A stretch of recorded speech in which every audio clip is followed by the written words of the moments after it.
Hey guys, it's Krishanti with Krishanti.com, bringing you weekly videos about psychic development and spiritual and personal growth. So if you like this topic, please hit the notification bell so you know when I upload a new video, which is every week. And what I'm going to cover right now is something that's interesting, and it could be loaded for a lot of people. And it's about this whole psychic thing, psychic development, intuitive development, and spirituality. And what I have noticed is there is a common tendency to make them one and the same. So if you notice, like storefront psychics, they'll say spiritual advisor or spiritual psychic, or you just assume that by doing energy work and opening up to the psychic arts that you're walking in spirituality, or you're doing it to be spiritual or to bring you closer to a spiritual experience, or to actually have a spiritual experience while working with all this.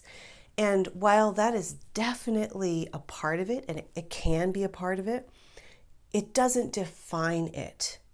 And I noticed that there is a lot of resistance to this psychic stuff. I've made quite a few videos about it all. And in fact, learning to be psychic for me was difficult, because once I figured out I could do it and I was good at it, then came the realization that the world doesn't really like this. So that was kind of hard, coming out of the psychic closet, so to speak. But one of the things I think that holds people back from it too is the notion that it's married to spirituality, religion in some way, and there are no distinctions.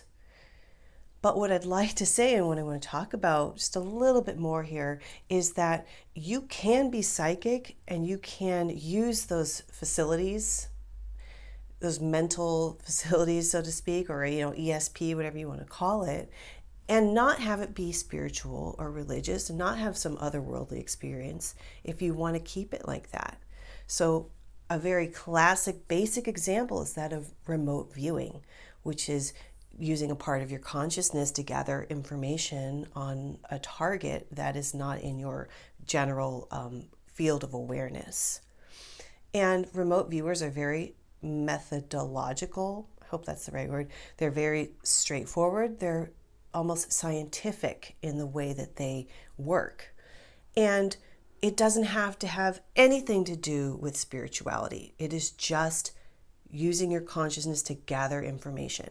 And the same can be said for other types of psychic work. You can use your psychic, I don't want to say gifts, because I feel like it's more of a skill, like a learned skill, but you can use that. Sorry, I'm kind of adjusting this top here. You can use that to gather information and not have it have anything to do with God and spirituality and all of that. It doesn't have to be that way. Couple of instances aside from remote viewing are using psychic data and intel that you're getting to predict stock market movement, to predict, or not predict, or really, you could, but to like tune in and look at numbers, how things are moving up and down, different investments. You can use it to scan the physical body and just see where people have illness.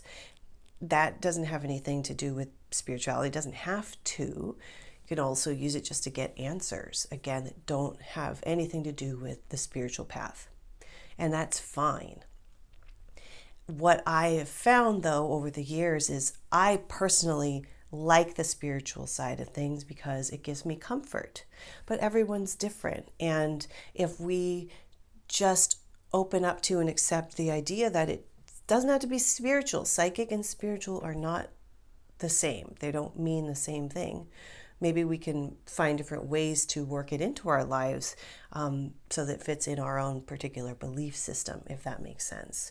So that's all I wanted to chat about briefly today.